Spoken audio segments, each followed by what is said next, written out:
This is our annual financial aid night.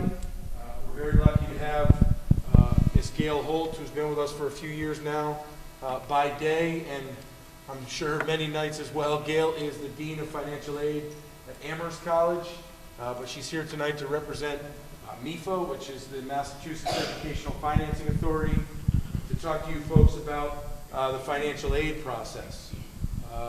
If you haven't been given paperwork when you came in, I'm not going to walk around while Gail's speaking, but there's plenty of paperwork up on the table here when the presentation is finished. If you have further questions, we will have, I have a copy of the presentation as well in my office. If you know folks that are missing, I'm happy to get that to them. And if you have questions as we move forward after tonight's presentation, you can always reach out to MEFA, and you can certainly reach out to us as your son or daughter's school counselor. So we thank you for being here. I know it'll be an informative evening, and turn it over to Gail. Thanks. Thanks very much, John. I'm only going to use the microphone because I was asked to, but I think welcome. I enjoy doing these. This is kind of the first time we start to get out of our office for a little bit in the fall, and it's great to start talking with families about the process. You are taking a very important first step by being here. It's great to see some students here as well, because that partnership is a good way to start. I know you're getting pounded with information from all different sources, guidance counselors, the community, colleges, and so it can feel a little overwhelming. But you're here, and I want to hopefully provide as much information as possible. My goal tonight is to empower you to feel informed and educated about the process so that you can move forward. I've been in financial aid for 19 years. I got my start at Boston University in Boston, Massachusetts, and then I've also worked at Northeastern University, another larger private school, Mount Holyoke College, small women's college, obviously in Western Massachusetts, and now Amherst College. So I've seen a lot. I've seen a lot of families make it through. You will too, and this is we'll start tonight. So how many? Just to get a sense, how many of you have seniors in high school this year that you might be here for? How about juniors in high school? And any freshmen and sophomore kids? All right.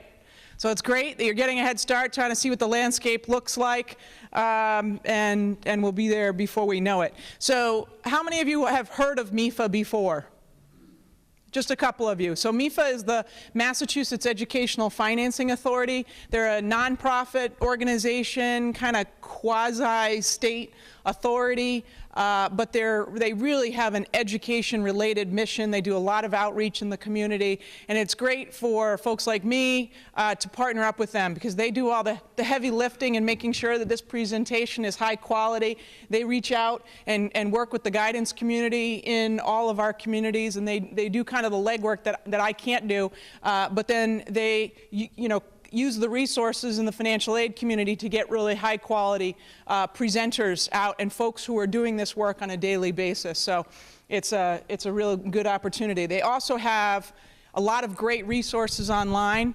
So I encourage you to check those out. The handout is just a good summary of what you're going to hear tonight. And I think the timeline is one of my favorite pieces of the handout. So that kind of gives you a roadmap for where you are and where you will end up being. Another tool that MEFA offers that I think is useful is an email an email opportunity that on the evaluation form, which I encourage you to complete so that we can use these and MEFA can use these to improve the presentation, there's an ability to indicate your child's year in school and complete that. And what MEFA does with that is they send periodic emails out to you with very brief updates and reminders about things that you might be thinking about related to your child's year in school. And I absolutely endorse them. They're not burdensome. We all get way too much email, but I think these are really timely. They keep you on track. They just remind you of things to be thinking about and doing as you go through the process with your child in terms of getting to college. So, you know, they're not all about the financing process. They're about many different pieces of the process, but I do think they're well put together.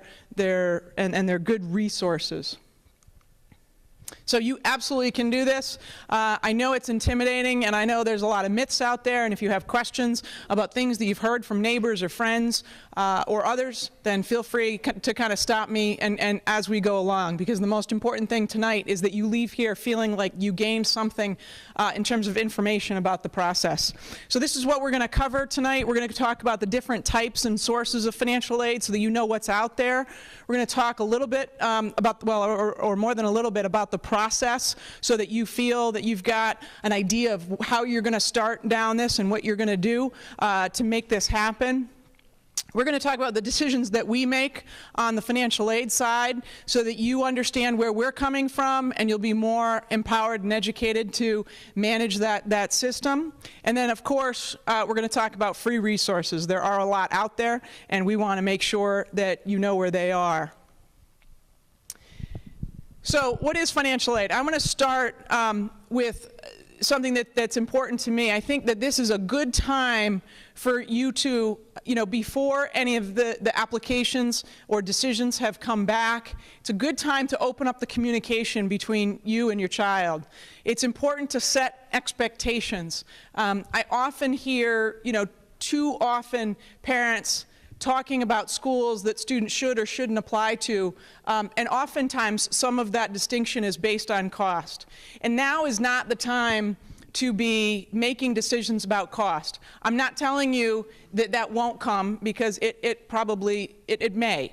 I hope it doesn't. I think every student, it's great if every student can make their final decision without regard to cost, but that's not the world we live in. We've all made choices along the way, and there sometimes are implications for those choices that will, you know, impact that final decision.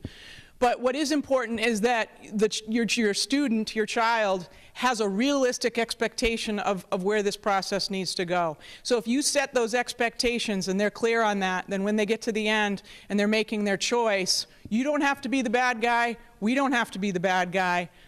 The student is just making an informed decision based on what your family situation is. But there are a lot of good opportunities, and you wouldn't want your child to miss out on any really good opportunities because you are looking at a sticker price that may or may not be ultimately what you will need to pay for college, which we'll call the net price. And you'll start to hear a lot about net price. So the communication and the partnership, this is a partnership between you and your child and us, the colleges, to make this happen. So having that communication and you know, being upfront is an important place to start. So in terms of the three main types, the money that everybody wants the most of is the gift aid, the free money, the grants, the scholarships. There's a lot of terms that you'll hear that will be thrown around, but the free money is the grant aid. There's also work study, and that's an opportunity for students to participate again in this process. Work while they're going to school and earn the money that will help with some of their personal expenses. And I'll show you how kind of we look at the whole cost of education each year, and you know, personal expenses are a part of that. Now, it's possible that when you went to college, work study funded a whole lot bigger portion of the college cost than it's going to today. What you should be thinking about right now is that work study is there to probably just help with incidentals. It's not there usually to help with a significant portion of college costs. And then loans are also financial aid. And oftentimes people say, well, loans aren't financial aid. How is that financial aid? I have to pay that back, or the student has to pay that back. That's money we're going to pay, and that's true. That is money that you're ultimately going to pay. But how many of you or you know, a local commercial agency would lend an 18-year-old thousands of dollars when they have no credit? So most agencies are not just going to lend your child some money. So student loans are a way that students can get money accessible to them in their name, sometimes in your name, at a reasonably low interest rate for little fee with no credit. And it's a great way, it is a one way for students to build their credit history that will be really important as they take on their independence. So student loans are considered financial aid. And so where does all this money come from? It comes from the state governments. Massachusetts has grants and scholarships, tuition waivers. So a tuition waiver would be at a state institution where it covers the whole amount of tuition. The Abigail Adams Scholarship is a scholarship that covers tuition at a Massachusetts state institution, which sounds really great, but you have to be really aware of what actually the tuition amount is. For instance, at UMass Amherst, the fees are actually a much larger portion of the total cost than the tuition is. So the tuition may be a few $1,000s, the fees may be 10. So, hey, a few $1,000s definitely is still helpful, but be aware of the difference there. And then there are some Massachusetts, there's a no interest loan program in Massachusetts, so there are loans. The federal government, of course, has grants. Those are targeted toward low-income families. And generally speaking, when you're talking about federal grants, you're usually talking about families that are probably earning an annual income that's about $40,000 and less. Maybe if it's a large family, up to $50,000. But that's usually what we're talking about. We're talking about federal grants, the Federal Work-Study Program, and then there are federal student loans. The colleges and universities have a lot of institutional funds, and so they're offering institutional funds as well as institutional work. As one example, Amherst College gets about $245,000 a year from the federal government to use in work-study funds, but we spend about $2 million in work-study. So, we're making sure that our students can work, but the federal work is just not going to go very far. Some institutions also have institutional loans that they'll use. Sometimes those loans are targeted toward international students that can't receive federal loans, but there could also be institutional loans for students for other purposes. This is not something that I expect you to see all the numbers from. What I want you to take out of this is it's a big circle. It's a little bit dated in terms of information, but in 2012-13, a total of $185 billion was given out in resources and financial aid toward college. So there's a lot of money out there, and what I think is important about that, aside from the big number, is you see a lot of segments of the circle. And the point on the segments of the circle is they're all different kinds of financial aid. There's grants and there's loans, and they're coming from different places. And so this is a whole, it's a whole recipe. There's a whole bunch of ingredients that are going to go into making this financial plan work. It's not about one thing. It's not about one place. Where can I get the money? How do I apply to one place? It really, because we're talking such large numbers, it really is about putting together a comprehensive financial plan from a variety of places, and that's what I hope we'll walk you through. So when we start talking about the free money and the gift money, merit aid is one component. And merit aid is going to recognize a student's merit. So what are their achievements? And probably the first thing that might come to mind are athletic scholarships, and they're one form of merit. But there could be certainly academic merit. There could be music talent that a student has, a variety of different ways that an institution could distribute resources based on some talent. In this case, applicants are going to be compared to one another. So where a student might qualify for merit aid at one school, they may not qualify for it at another school. So what's important to be aware of if you're really looking at merit aid is what is that school looking for in terms of their applicant pool? Are they really looking for cellists, and your student happens to be one? Or are they really looking for leadership talent and students who have displayed promise in that area? So it's really kind of delving into a school's website and trying to understand how they use merit aid. If a family is really concerned about their eligibility for need-based funds, which we'll get to in a minute, merit aid is a way where, regardless of your financial resources, you may be able to reduce the cost for college, and so that's one tool. The problem with merit scholarships is the school gets to make the rules, so they may be renewable for 4 years. They may not be. They may only be available in the first year or 2 years. So the terms of a merit scholarship are critically important. What kind of grade point average is needed, or what kind of participation in a sports team is related to continue receiving that scholarship? So knowing those terms is something that you definitely want to make sure you're paying full attention to. And as I started, I think I said at the beginning, they're not necessarily offered at every institution. There is a wide disparity in people's feeling about merit scholarships. Some people think they're great, some people don't. So you really kind of need to look around and see what schools are offering in that context.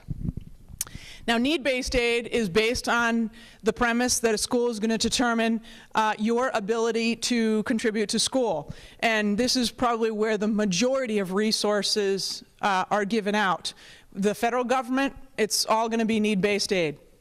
State governments, it's probably mostly all need-based aid. Institutional aid is also mostly need-based aid. And so an institution like Amherst and many others will award their funds exclusively based on need so that they can get the dollars to the people that need it most and use those resources wisely.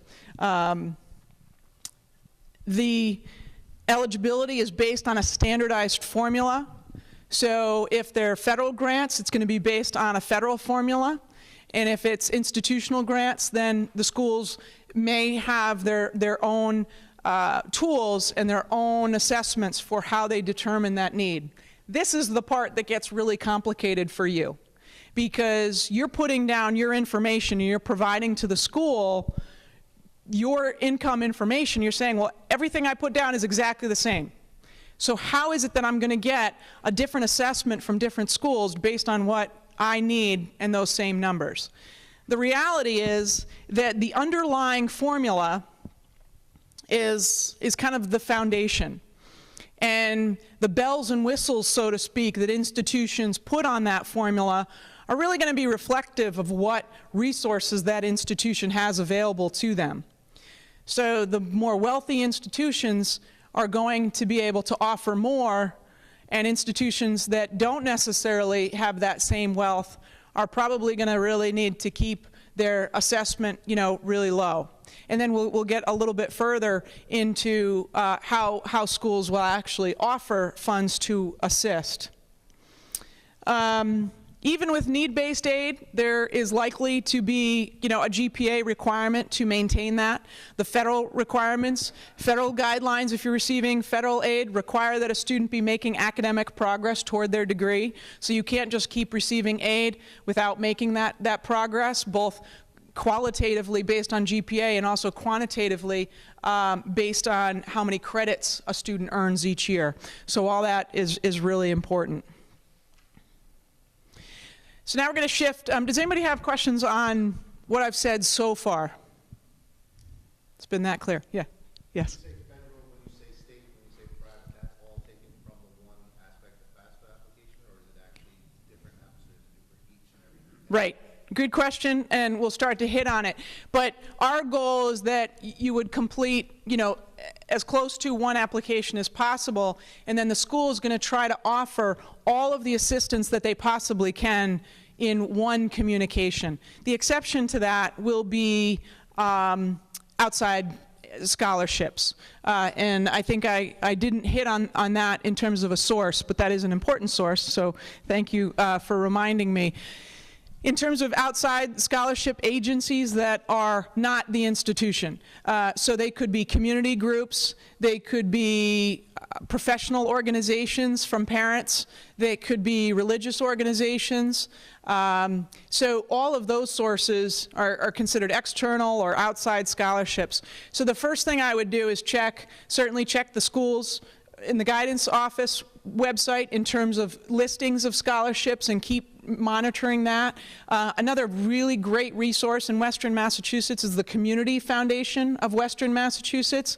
Their website is communityfoundation.org, and they have I don't know what the current number that they're giving out in terms of dollars is, but it's a lot, and there's no reason that any student shouldn't apply through the Community Foundation and just see what might be available. There's a lot of scholarships based on towns and all kinds of other different things.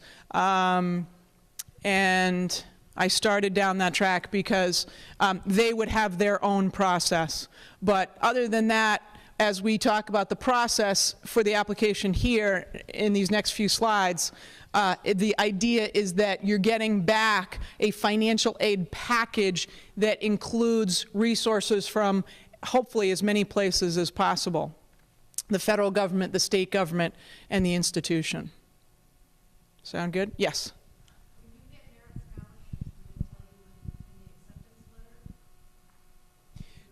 Do they tell you if you're getting merit scholarships? Schools will do that in a variety of ways. I think the most common is that the admission office likes to announce that, and that's usually because the admission office is usually making the decision there. So it might be in an admission acceptance letter, but it then should also be in a financial aid letter as well. You usually can't stack scholarships, so you want to be really clear that if you're being offered a merit scholarship and then there's need-based aid, that's in addition to the merit scholarship, not, in place of. Schools are usually pretty good about that, but you want to make sure that you do understand that really, really clearly. And in terms of, I had another thought about merit scholarships, but maybe it will come back to me. But usually, sometimes you still need to apply for financial aid in order to be considered for a merit scholarship. So it's really important to look at the school's websites to find out what are the processes. Sometimes in order to be considered for a merit scholarship, all you have to do is apply for admission. Sometimes you need to fill out the FAFSA. Sometimes you need to fill out the profile. And that's going to vary because sometimes the criteria for a merit scholarship is specifically targeted toward families that don't qualify for need-based aid. And the reason for that is, they're trying to recruit students. They're trying to offer incentive so that they can compete with institutions where maybe that family doesn't qualify for aid. So if they're basically discounting the cost, then are you more likely then to attend that institution? So, so make sure that you're reviewing the terms, really closely. So the first application that's of primary importance, I think by now everybody here is probably very familiar with the common application. The FAFSA is like the financial aid version of the common application. It is the starting point. You must complete the FAFSA to be considered for any federal dollars. And it is the only application that you need to complete to be considered for federal dollars. However, I'll tell you in a minute not to stop at just the FAFSA for some institutions, but the FAFSA is where you want to start. The FAFSA is free. It's called the Free Application for Federal Student Aid. So if in the process of completing the FAFSA, you at any point get to a process where someone is asking you, or online, there's a request for money, you are in the wrong place. Escape, get out. You want to be on the .gov site. So the FAFSA website is fafsa.gov. So if you are worried about getting to the right site, you can go to the MIFA website and get the direct link. It'll take you to the correct place. If you go to the college's website and they have a link to the FAFSA, it will be to the right place. But there is a FAFSA.com, and they will file the FAFSA for you, but it's a service. It's a fee. There's absolutely no reason to pay that. You can do this. It should take you about a half an hour. And if you have your tax return available to you, it will take you about a half an hour. If you want to see what the application looks like, you can go to MIFA and you can print out the paper version of the FAFSA, or you can Google paper FAFSA 1415 and you can see the application. If you have a sophomore or a junior, there's also a site called FAFSA Forecaster, and that's FAFSA, the number 4, and then CASTER.gov, and that's where you can basically fill out the FAFSA, but it doesn't go anywhere. So again, the FAFSA is free. It opens after January 1st, so you can't complete it until January 1st. I do highly recommend that you do it online, and the reason for that is because it will guide you. It'll skip questions that don't pertain to you. It'll make sure that you don't make mistakes. If you, there's logic there that will try to avoid the most common errors. And then the other good tool is the IRS data retrieval tool. So this is an opportunity for you to, from the FAFSA website, connect to the IRS website, access your 2014 tax return for next year, bring that information into the FAFSA and file it. And then you don't have to worry about, well, which line did that number need to go on and where do I get that on my tax return? So this is a good resource. Timing, though, here ends up being important. So what I will say to you is if you're someone who files your tax return, like me, on April 14th, this is the year you don't want to do that. If there's one year in your entire life where you file your taxes early, this would be a great year to do it, or any year that you have a child entering college. So if you can talk to somebody, if you can get your ducks in a row, if you can do anything to do it early, it's going to be helpful. You can't access the data retrieval tool until after February 1st, and depending on how you file your taxes, if you're mailing them in, it could take a little bit longer. You can always go back into the FAFSA and bring that IRS data in through the data retrieval tool later. So don't worry about that. What is most important is that you hit any deadline that the school has for the FAFSA. So make sure if the deadline is February 15th, if the deadline is February 1st, the due date, the priority filing date, whatever they call it, make sure that you've got that FAFSA completed by that due date. If you're not sure exactly what your tax return numbers are going to be, just estimate to the best of your ability. If you have a W-2, then use your W-2s. If you don't have a W-2 yet, use your last pay stub. Do the best job you can. Look at your taxes from last year. Are these about the numbers? It's okay to estimate, and it's okay if those numbers, shift a little bit.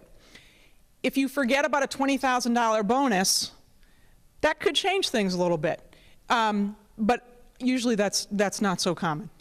So if you need to estimate and get it in on time. The FAFSA is something that needs to be completed each year, so it's good to save what you file. I think you want to probably start a process by which you're organizing yourself, be it a binder for each year or each college or folders.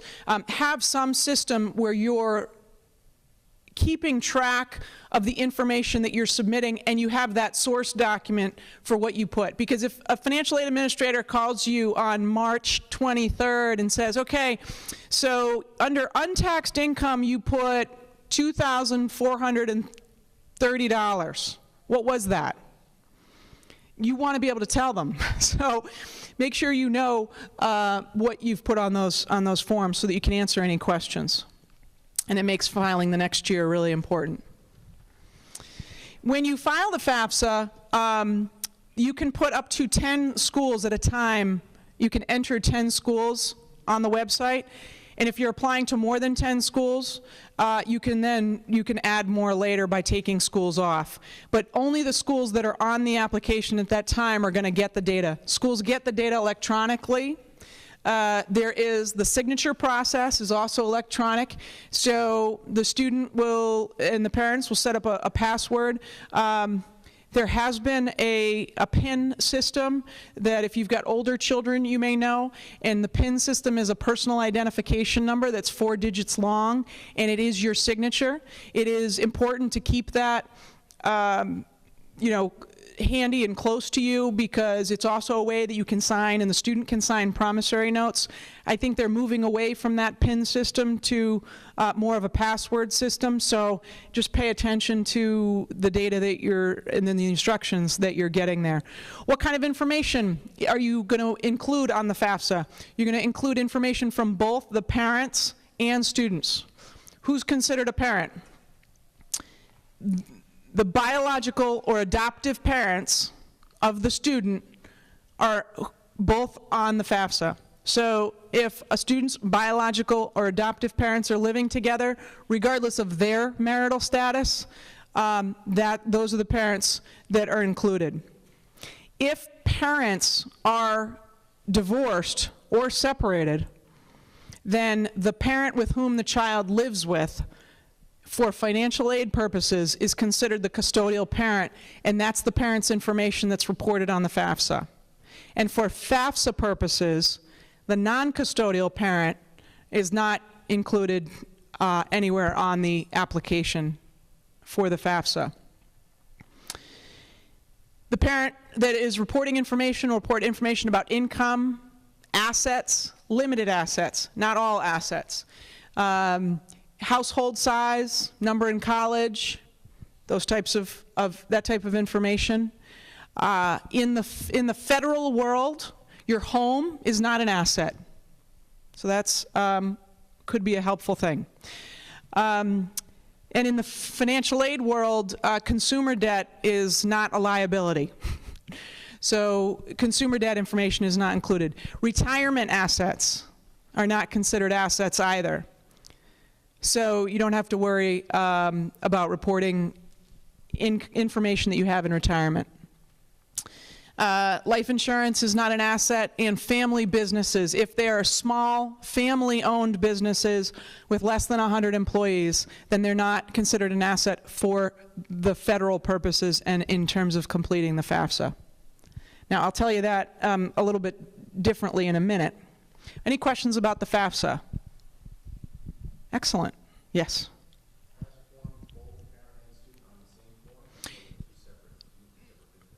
Right, so on the FAFSA form, the student who's applying and the parents are on the same form. If you're filling out a FAFSA for multiple students, then you have to fill out 2 FAFSAs. But there is a signature. The signature is the student, and the student always has to sign it, and at least one parent. So it doesn't have to be both parents, but it has to be at least one. And then anytime you make corrections, the student and the parent, again, need to sign off on those corrections. So I think it's important for students to be aware of this process and be able to access and know the information that's going on there. Yes? Yes?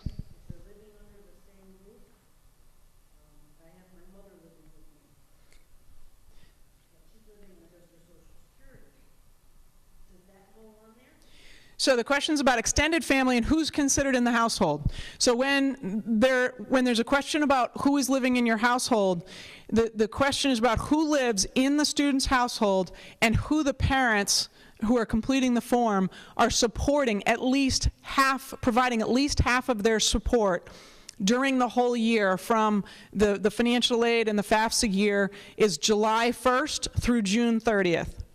So if you are going to be providing more than 50% of an extended family member's support during that year, you would include them in the household.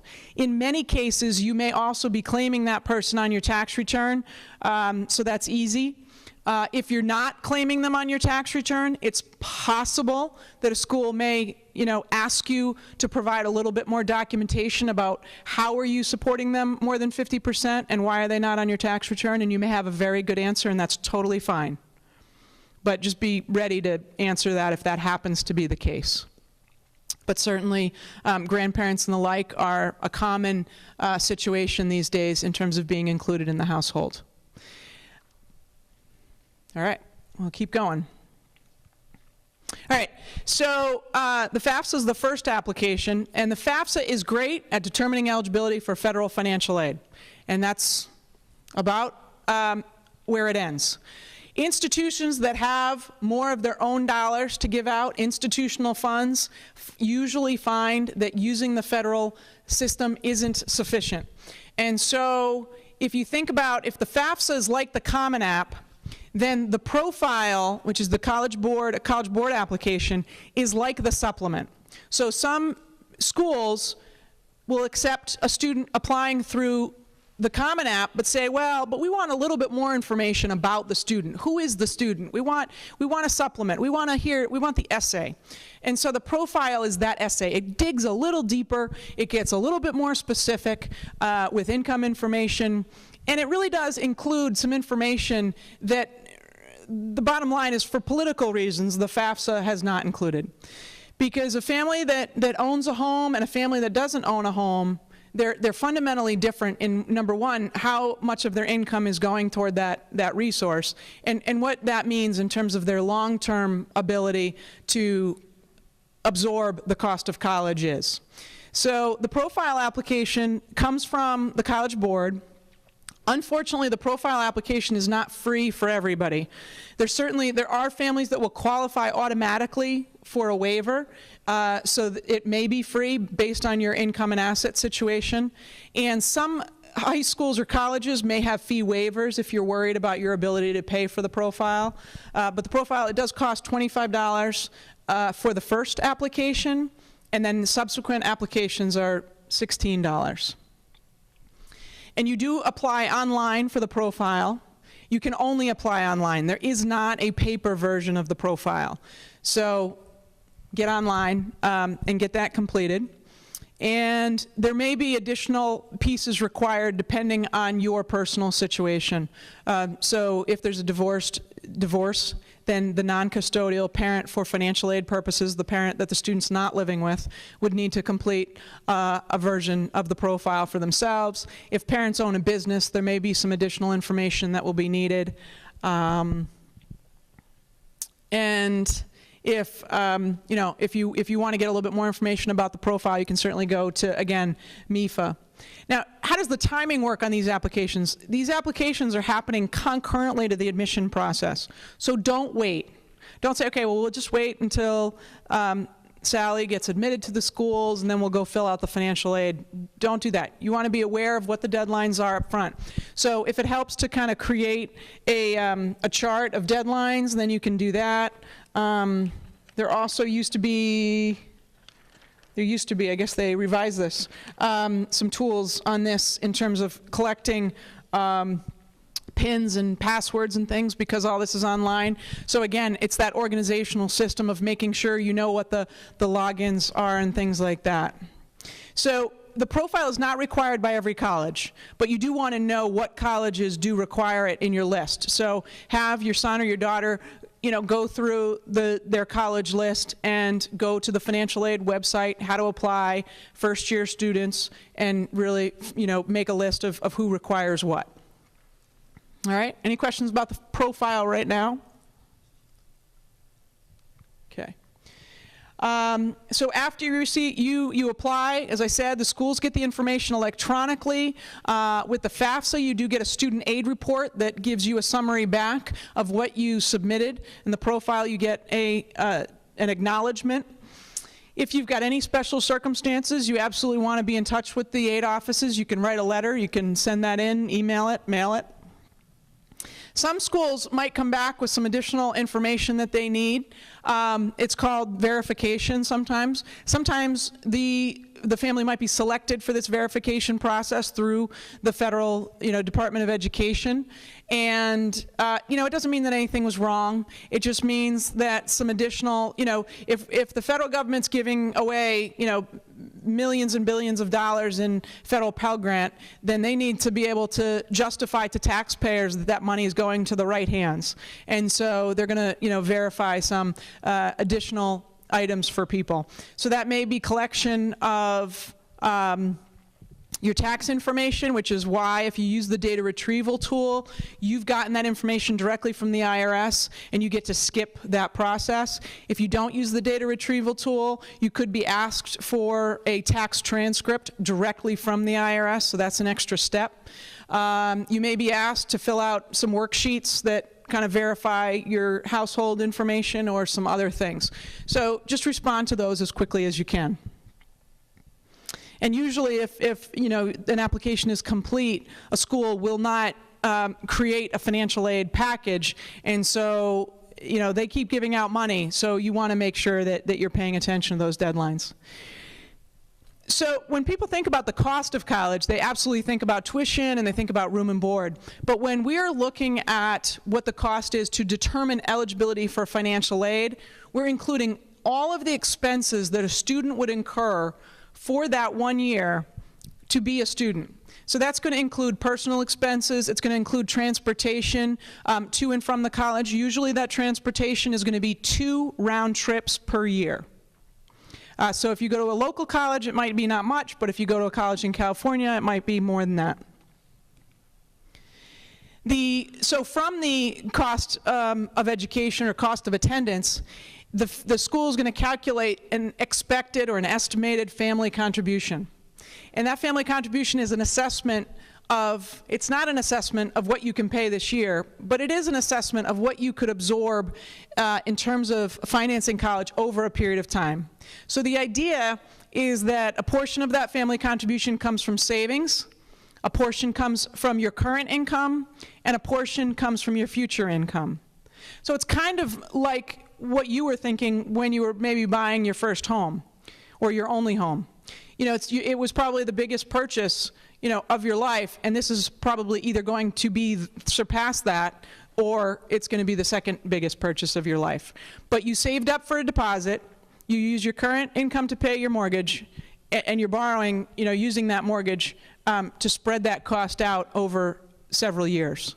Hopefully, college, you're not going to spread out as many years as your home, because usually you're looking at kind of a 10-year window for college, not a 15 or a 20 or a 30-year window with your home. But it is very similar.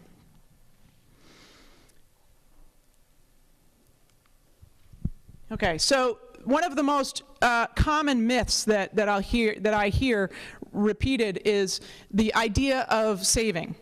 And the idea that somehow saving is a detriment to qualifying for financial aid, and it doesn't make any sense to save for college. And there are places where that myth is perpetuated because there is a large focus on saving for retirement, which is absolutely correct.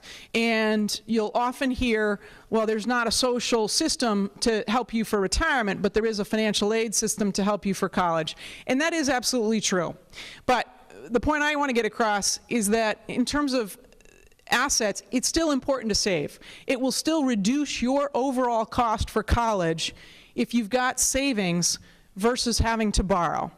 And the money has to come from somewhere. So unless you've got a super flexible budget in your day-to-day income and can pay it all out of current income, which I tell you from my experience is not what happens with families. Rarely do families pay for college out of current income. Then having the savings is going to help reduce what you need to borrow. And if you don't have savings, that may put greater pressure on what you need on the other side. But the amount of the contribution, that calculated family contribution that comes from savings, is a very small percentage. It's about 3 to 5%. The more assets you have, then it's going to be closer to that 5-6%.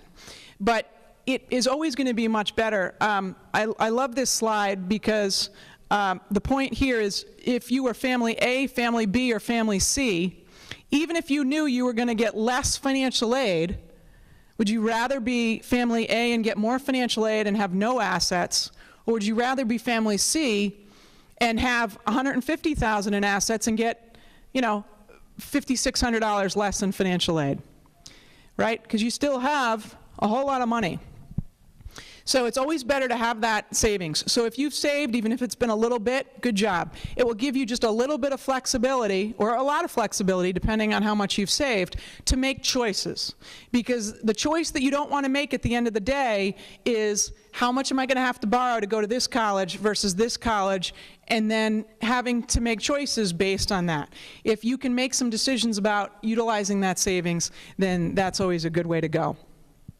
Now, the impact of income is a whole different story, okay? The impact of income is a much greater percentage than the assets.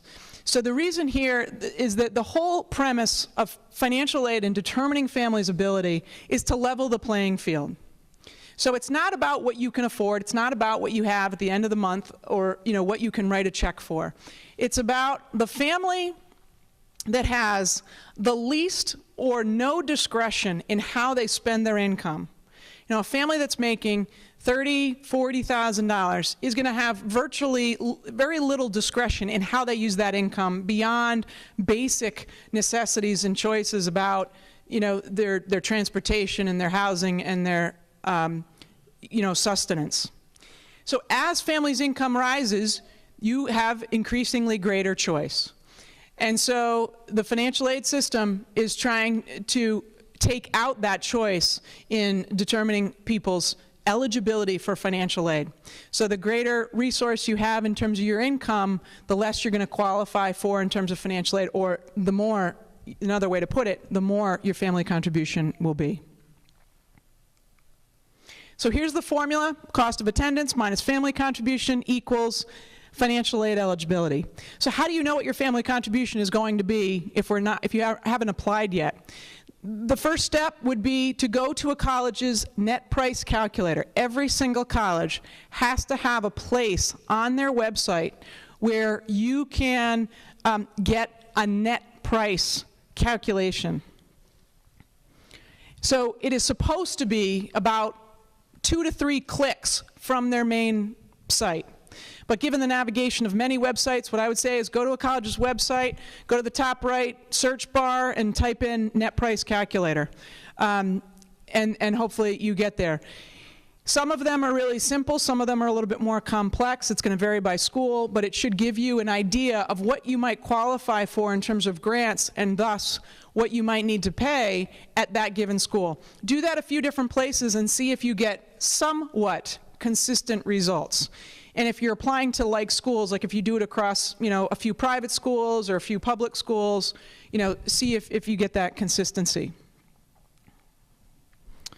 All right.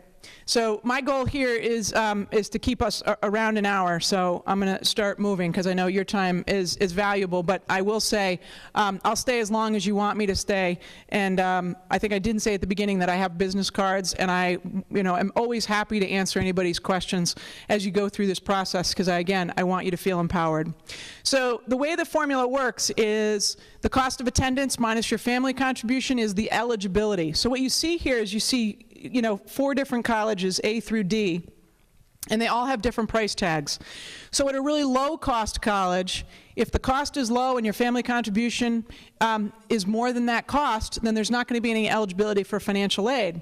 But at a really expensive college, there might be a lot of eligibility for financial aid. And that's why you don't want to make choices about applying to college based on cost at this point. So here's how we start awarding that financial aid eligibility. So let's take a college that the cost is $30,000. That barrel represents the $30,000. So that's 1 year cost, and that's the whole barrel. And we're going to start filling up the barrel. The first thing that goes in the barrel is the family contribution. As having the primary responsibility to pay for college, your share goes in first. So you can just right off the bat guarantee that's amount number 1 that you need to come up with. And then we'll see if we can fill the rest of it. So the second item might be a scholarship. Maybe it's, in this case, $7,500. I know that white is a little bit hard to see. And then maybe there's another grant that the school has, or comes from a state, or comes from the federal government. Let's say that's another $7,500. And then maybe there's a student loan, that's $5,500. And there's work study, that's $1,500. Remember I said all those things were financial aid. So we've gotten almost to the top, but we haven't quite gotten to the top. So you can't, so in this case, the unmet need, the part at the top, is going to also be the family's responsibility. So in this scenario of what's called unmet need or gapping, you'll hear some different terms. In this scenario, in order to go to this school, the family's responsibility would be $8,000. But if you get a financial aid package and an awards that fill the barrel, then you just have to pay the family contribution. But the calculated family contribution, what's important to know is that number is not always going to translate into what you need to pay. Now, let's say that your family contribution was $10,000 in this scenario, but you got a merit scholarship for $25,000. Well, because the merit scholarship was more and kind of covered some of the family contribution, then you only have to pay $5,000. So that's where a family would pay less. But you can't overfill the barrel. So let's say there's an outside scholarship that the student is eligible for. That then goes in the barrel, and what you want to know is, if it goes in the barrel, what comes out? Does it go in the barrel and fill that unmet need? That's the most perfect scenario. Does it go in the barrel and displace something else? So let's say that the whole barrel was filled with grant. Let's say a student was admitted to Amherst College and the whole barrel was filled with grant and work. What's going to come out? At Amherst, it would be the work. And then if the work has all come out and there's still more scholarship, then that's when some of the grant has to be reduced. Let's say that there's loan in the package. Will the loan come out? So those are the questions that you're going to need to know at each school. If there are other external sources of funds coming in, what is going to come out first, and then in what order will will items come out of the barrel? So this is where we get to award letters can vary. So when you gonna get, it's really important when you get the award letters come out to kind of lay them out on the kitchen table and look at them and look at the components. So in this example, you've got 3 different colleges that may be offering different amounts of a package, anywhere from $25,000 to $17,000, which is going to dramatically impact how much the family really needs to pay. In this example, maybe the total is the same, and you say, oh, we got the same aid package from everybody, but only the total was the same. You have to look at the individual components of the package as well, because if one school is offering a considerably higher loan and another school is offering a considerably higher grant, that is very, very different. And any school that includes a parent loan, if it says parent loan or plus loan or family loan, anything that doesn't specifically say federal student loan or institutional student loan, that's not guaranteed money. So in my opinion, that shouldn't even be on the financial aid award letter. I understand why schools do it. They're trying to show you that there's a way that you can meet the whole cost. And so I understand that philosophy, but it's not guaranteed. As a parent, you still need to go out and apply for that loan. You may or may not be approved for that loan. And you have to be willing to want to accept that loan and then be able to repay it. So pay attention closely to that. If it's a student loan on the package, then if it's a federal loan, it's a guaranteed loan. And if it's an institutional loan, it should also be guaranteed, or it shouldn't be there. So, so we're definitely approaching the end. So this is how, so how do you fill that unmet need? This is, again, it's coming up with a variety of sources, and this is where you kind of put together a plan, a financing plan, and think about it also over 4 years. If you're going to use a little bit of savings, if you're going to use a little bit from current income, if you're thinking about using an educational loan, what does that look like over the 4 years? I hear so many times parents say, well, we just have to get through this year and then we'll figure out next year. figure out next year. Next year is going to be here way, sooner than you think. And who's going to tell the student that they can't come back next year? Is that my job? Or is that, someone else's job? So do the best you can to create a good, solid 4-year plan. And things change, and that's understandable, and you can talk to people when they do change, but you want to at least have that plan in place. This is just a little bit of information on the federal direct student loan because it's an important component of how students finance college. The student is the sole borrower, so this doesn't, parents are not co-signing on this loan. There's no credit check required. When it's subsidized, that means that the student is not incurring any interest. The taxpayers pay the interest for the student. If it's unsubsidized, then there is interest that will accrue as a student is in college.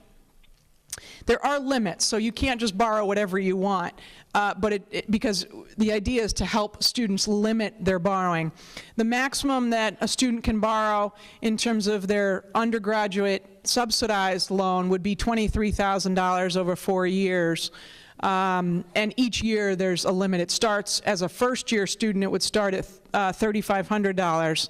And as a senior, it goes up to $5,500. And then students can borrow a little bit extra in the unsubsidized loan as well. The interest rate is set annually. So for this current school year, it's 4.66%. And then each July, based on the 10-year Treasury bill, that rate will get reset. So a student could have 4 loans over the course of 4 years with 4 different interest rates on them. Students will repay that after they leave college, and there's a grace period of 6 months.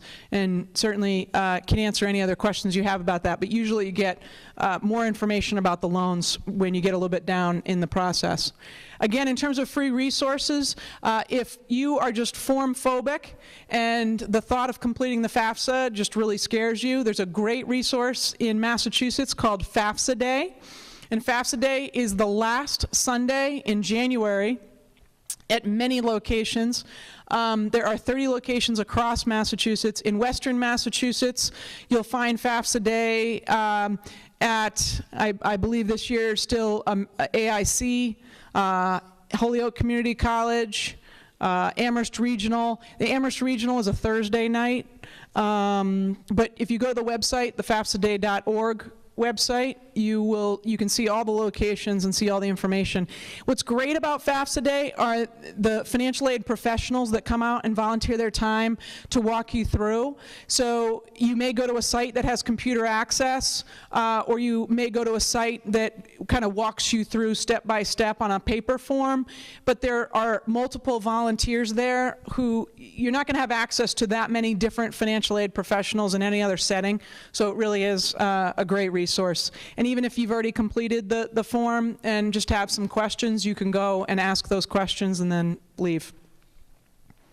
Another great resource that MIFA offers, it's after the acceptance. So I've just thrown a whole lot of information at you. You're going to get to the application process, you're going to go through it, you're going to get this information back, and then you're going to say, so now what do I do? You can go to one of these after the acceptance seminars, and they will take you to the next steps. So it's a great tool and a great resource, and you can get a whole lot more questions because you're going to have a whole lot more questions at that point. Going to spring open house events is another way to get those questions answered, but they would be specific to the school, whereas the MIFA session, you can ask a greater variety, get a greater variety of information. So what should you do now? You're probably well underway in terms of the application process or getting there, but as I said, starting to getting organized, you want to do that right now. You want to start talking to your student about what your expectations are for college. Where are you going to participate in this, and where are the limits of your participation? There's nothing wrong with saying, listen, this is the life that we've had, this is what we've been handed, this is where we can help you, and this is as far as we can go. And then the student knows that up front. And they can help be part of making an informed decisions.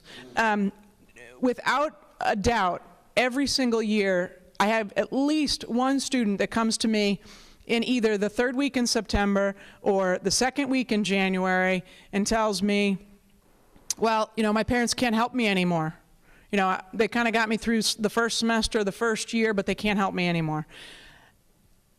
And I don't have a whole lot to offer. I said, well, what was your plan? And this is not a situation where things have changed. So no institution wants to accept your child and then have to turn them away halfway through. So having that plan is really important. Researching the deadlines and the requirements, do that now. Signing up if you'd like and connecting to some social media so you've got some additional resources is a good idea. And then hopefully, fill out your evaluation and let us know other ways that we can help you. And what other questions maybe did I not answer for you yet? It is about 4 minutes over, but we started, I think, a couple minutes late, so I think I'm okay. And you know what, I didn't stick my name on here, but it is Gail Holt, usually easy to spell. Yes? Lucky you. This is probably the first time you heard that.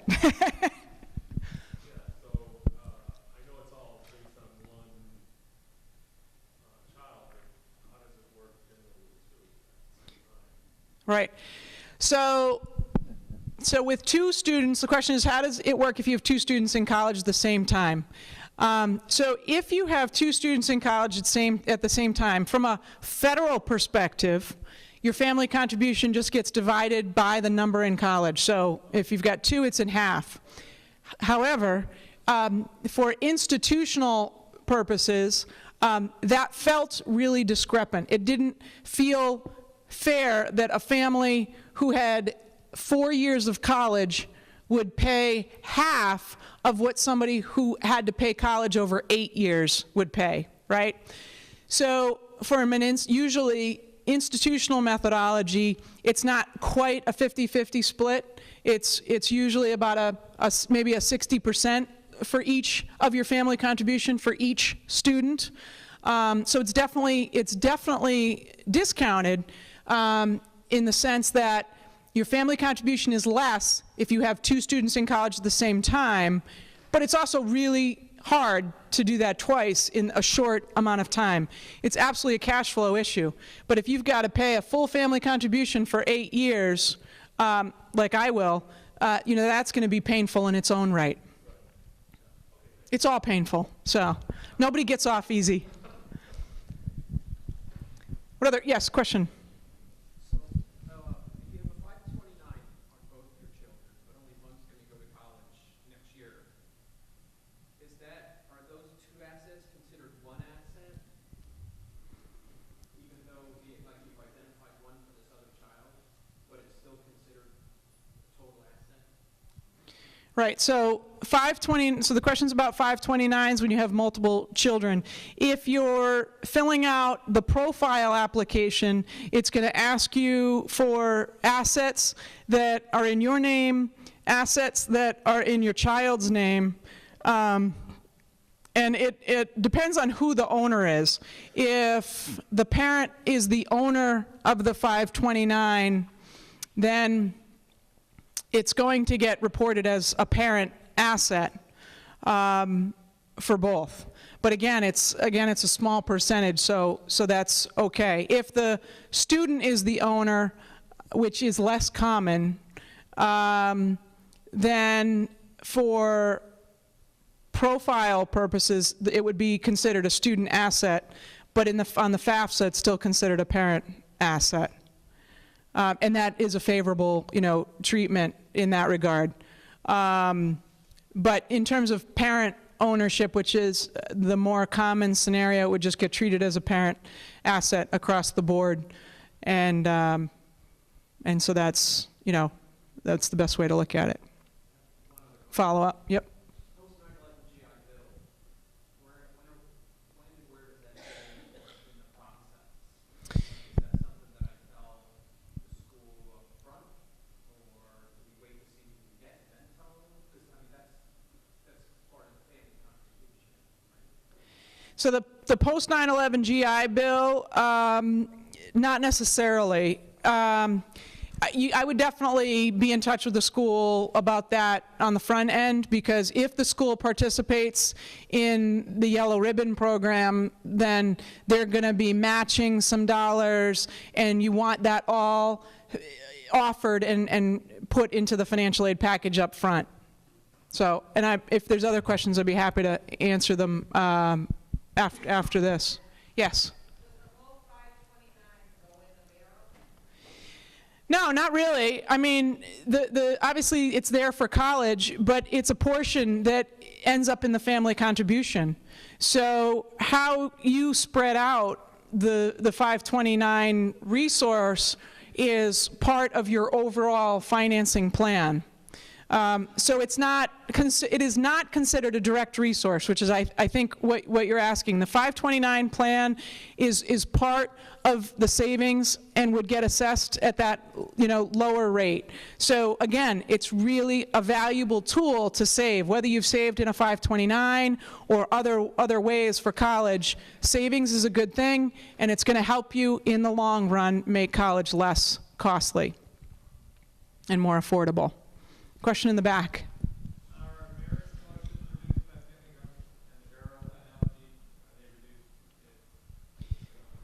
So basically, in the barrel analogy, the merit scholarships would go in first, because they're not determined by family contribution, so they would go in first.